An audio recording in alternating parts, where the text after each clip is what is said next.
மத்திய அரசு கொண்டு வந்திருக்க பெண்களுக்கான 3,00,000 திட்டம் பற்றி இந்த வீடியோவில் பார்ப்போம். மத்திய அரசு கொண்டு வந்திருக்கிற புதிய பெண்களுக்கான 3,00,000 திட்டம் வந்து பார்த்திங்கன்னா, அந்த திட்டத்துக்கு பேர் பணியாளர் திட்டம்.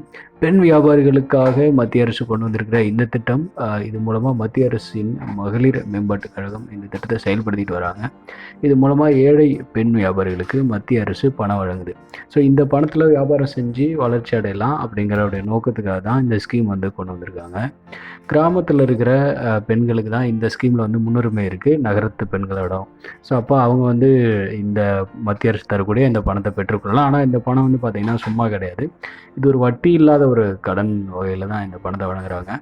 இந்த திட்டத்திற்கு கீழே மத்திய அரசு 3,00,000 வரைக்கும் ஒரு வட்டி இல்லா கடன் வந்து வழங்குறதுக்கு தயாராக இருக்காங்க. இது எப்படி அப்ளை பண்ணுறது அப்படிங்கிறதுக்கு முன்னாடி இதுக்கு பெறுவதற்கு என்ன தகுதி அப்படிங்கிறத பார்ப்போம்.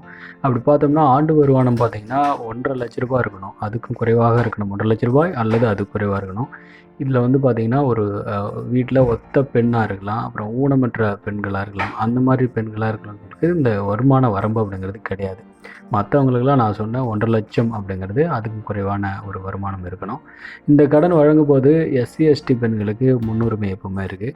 பெண்களுடைய வயது பார்த்திங்கன்னா 18 அப்படிங்கிறது 55 வரைக்கும் இருக்கலாம். ஸோ எந்த ஒரு வியாபாரத்தையும் பெண்கள் இந்த கடனை வாங்கிட்டு செய்கிறதுக்கு தகுதி உடையவங்க தான். பெண்கள் நாங்கள் கடன் பெறக்கூடிய அந்த பெண்கள் வந்து வங்கிகளில் வாங்கின கடனை ஏற்கனவே செலுத்தி இருக்கணும். ஏற்கனவே வங்கி கடன் வந்து ஏதாவது வாங்கி பெண்டிங்கில் வச்சுருந்தா அவங்களுக்கு இந்த கடன்கள் வந்து கிடையாது. ஸோ மேற்கொண்டு என்ன ஆவணம் வாங்குறது?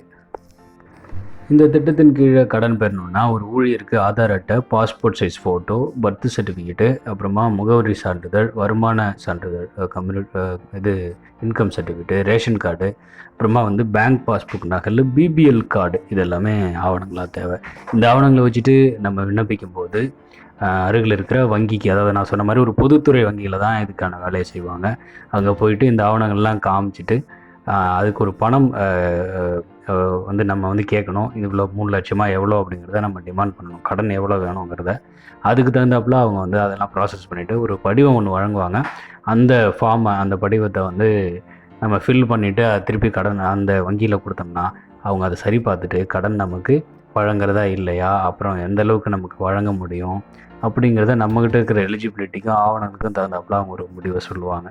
ஸோ வங்கிகளுடைய அதிகாரப்பூர்வ இணையதளத்துலேயுமே வந்து நம்ம போயிட்டு இணையதளத்து மூலமாகவும் ஆன்லைன் மூலமாகவுமே நம்ம இதை விண்ணப்பிக்கலாம். அப்போ நேரடியாக சென்றுமே வந்து கேட்குறது மூலமாகவும் இந்த வேலையை வந்து வேகமாக செய்ய முடியும்.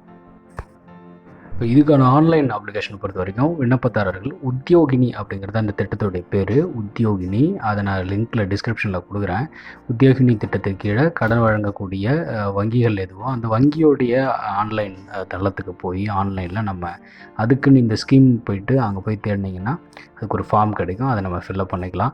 அதை சிடிபிஓ அப்படிங்கிற ஒரு அதிகாரி தான் நீங்கள் அப்ளை பண்ணுற இந்த விண்ணப்பத்தை பரிசீலித்து அப்புறம் ஸ்பாட் சரிபார்ப்பு, நேரிலே வந்து சரிபார்ப்பாங்க. அவங்களுக்கு அழைச்சி நேரில் கூப்பிட்டு இது பண்ணுவாங்க.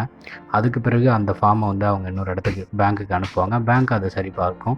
அதன் பிறகு வந்து உங்களுக்கு வந்து மாநகராட்சிக்கு அதை அனுப்புவாங்க. அவங்களும் அதை சரி பார்த்துட்டு உங்களுக்கு எவ்வளோ கடன் வந்து அங்கீகரிக்கப்படுதோ அந்த கடனை உங்களுடைய வங்கி கணக்கில் செலுத்துவாங்க.